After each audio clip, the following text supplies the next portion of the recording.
I literally just spoke to you just a couple of weeks back about before you went into the house. 1 week back, not even couple.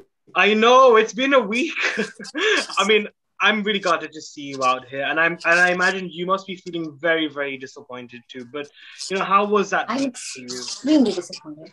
I feel very sad. Now that I'm feeling better, I've been crying since morning. I think I cried in two, three of the interviews as well. I just feel I deserve to stay there more than most of the contestants out there. I was really entertaining and I was so good. And look at me. I'm so beautiful. And I think people want to look at this face. And I was the best dressed contestant out there. You've described to me that you've been crying for the last couple of hours, and I can imagine, and I'm really sorry to hear that. But how would you say your experience has been in the house? I mean, how much of an eye opener was Big Boss for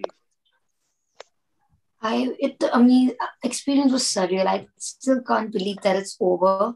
I really wish I would have stayed more and I would have showed more of what I had to offer because I know I can do very, very, very well. Look at me. I am a reality show material, walking reality show material. I feel that I'm bold.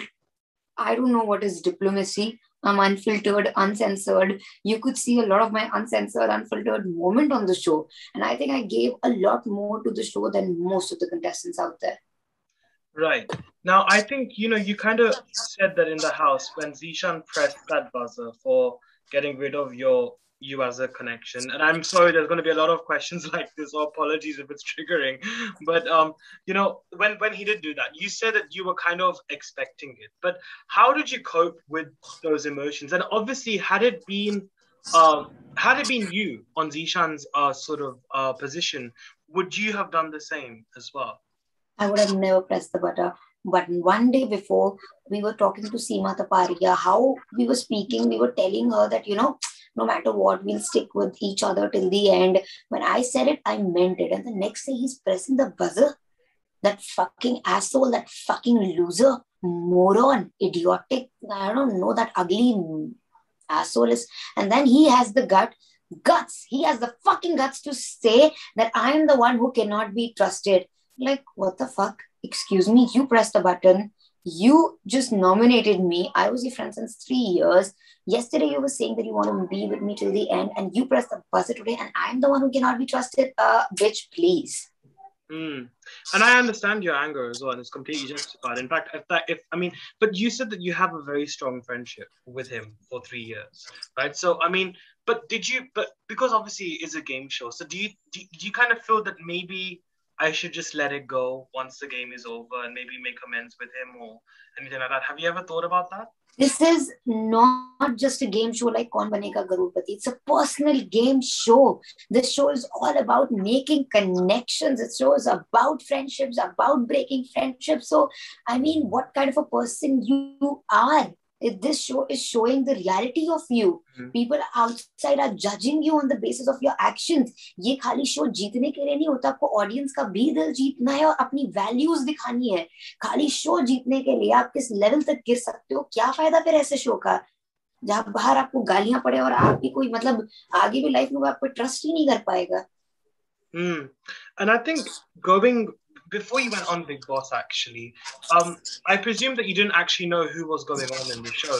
So how how prepared were you in terms of the emotional? No, I heard in the news that he's coming. He didn't pick up my call, but I knew he was coming. So I was prepared and I was like, he's going to be, we're going to have an amazing connection. At least I have a friend in the house. But I felt lonelier with him. I think I wouldn't have I don't know, I wouldn't feel so lonely if he wasn't there. I felt, you feel lonelier with wrong friends around you. And I think also, Urfi, when you went in, initially when you were on stage, there was that huge face-off you had with Pratik on the show as well. It was kind of nail-biting, and I just think a lot of the audiences were watching and thinking, oh my God, what's going to happen? And for a while, we saw you two having this bit of a clash with each other. But then slowly, I think you understood him as well, and he understood you as well. Did you? I never fought with him inside the house. I was actually, even on the day one when we woke up, I was still, joking around with him. He took it personally. So he was trying to fight, but I was still in my fun mood. And I'm like, why did you call me Gadi? Why are you saying that? I was still in that mood. But Neha jumped in between. No fighting, no fighting. She was trying to be our mother, which I think she shouldn't have. I was not fighting. I was just having fun with him. And I understood this boy on the stage only, that he is just pretending to be this, he's a softie. I knew it. And I knew it, if I spoke to him nicely, he would be nice to me. I knew it from the stage. So I think besides Zishan and Divya, I mean, whose behaviors do you think surprised you the most? Having lived in the house, and what was perhaps maybe when you saw them initially, what was your reaction then? And now obviously live with them. How has your reaction changed at all for those people? When I saw Neha, I was like, she's gonna be very cunning. But when I spoke to her, we had a good bond. But then when I came back and I saw what all shit she has spoken about me, I'm like, oh bitch, I was always right. She is a cunning woman. She has spoken so much shit about me behind my back, and I considered her my friend. I took stand against her. I went against my friends to support her because I felt she was right, and I feel like such a fool. Like, look at me, all this forehead and no brain. I feel like that. Mm-hmm. Mm-hmm. And also, there was that whole jhagda between Moose and Neha. And I know you were very good. I don't know if I can say friends, but you used to speak with Moose quite a lot in the house as well. You know, you seem to have a very amicable relationship between Moose and I think probably Nishant as well. So how do you feel about the whole takrar that happened between them? Who did you... I felt that because it happened in front of me, so I saw Moose misbehave first. So that's why I took Neha's side, because I just felt it was her fault. But of course, everyone targeting her, I felt bad for that. And then Milind spoke about her father, which I even told Milind that was wrong of you to speak about her father. He said that she was the one abusing her father. I'm like, she can. वो उसका father है. तुम वो चीज उसके against use नहीं कर सकते हो. तो I think Milind somewhere I feel judges women a lot. I really felt that in the house, that even Moose अपनी story बता रही थी कि how my videos went viral, where she's I don't know, whatever she was doing. So he was really judging her. He was like, hey, it was your fault. And even when I say something explicit, like even if I use the word boobs, he's just looking at me like, what the fuck? Like, come on, his brother-in-law Harsh Benewal, he makes such explicit comedy videos, and there you are judging women who are speaking up their mind. Like, what the fuck, bro? And it's interesting, Moose made a comment like that on the weekend episode, actually, where, she said that log sex ke bare mein baat kare to theek hai, main baat karun to problem hai. So I think there was a very interesting sort of hypocrisy that was there. I don't know if it was just towards Milind or just generally. लड़के करे तो ठीक है, लड़कियां करे तो गलत है. हाँ, that's it. Thank you for that. This hypocrisy. So when his brother-in-law is making videos like that, he's completely okay with it. Even in the show, I asked him, your brother makes such videos, and then if I speak it, you make such faces. He's like, अरे मैंने लड़की को बोलते नहीं सुना है ना ये सब. Like, what kind of statement is this? What kind of attitude you have towards women? They are supposed to not speak about things. They're not supposed to.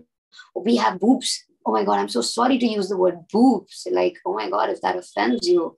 Like, big deal, man. Boobs, vagina, sex, whatever. We're supposed to speak about these things. Like, we're not in the 19th century. I'm sorry. But I think forgetting the negatives and focusing on the positives, what would you say has been a positive change in you now, having done Bigg Boss? Because I'm much, much more confident. Like, I'm like, bring it on. Anything now. I'm ready to fight it. Like, there's nothing, there's nothing that can scare me anymore. So my confidence is over the fucking roof. I don't give a fuck about anyone now. Even if you compare our earlier interview, you could see I was scared, I was nervous, but look at me now. Even I'm out and I'm like, big deal, man. Like, Bigg Boss made me truly confident about myself. Mm-hmm. And who do you think that you'd like to meet outside Bigg Boss? I mean, who would you like to see win, actually? That would be a very interesting question. Prateek, of course. I like him. Oh, that's sweet. That's really sweet. Okay, and who do you think you'd get along really well with after? Nishant. Nishant and I are going to have a drink very soon. So yeah, Nishant and I are going to kill it. Even outside when there are no cameras. That's amazing. Now Bigg Boss is over. Obviously, there's obviously still an opportunity that you could go back into Big Boss 15. There's always, it's never the end road. So if you were to go back on Big Boss, whether it's this one or the season 15, how prepared do you think you'll be this time? And what will be your approach this time as a housemate? I really want to go back to the OTT season. I am not thinking about the television one.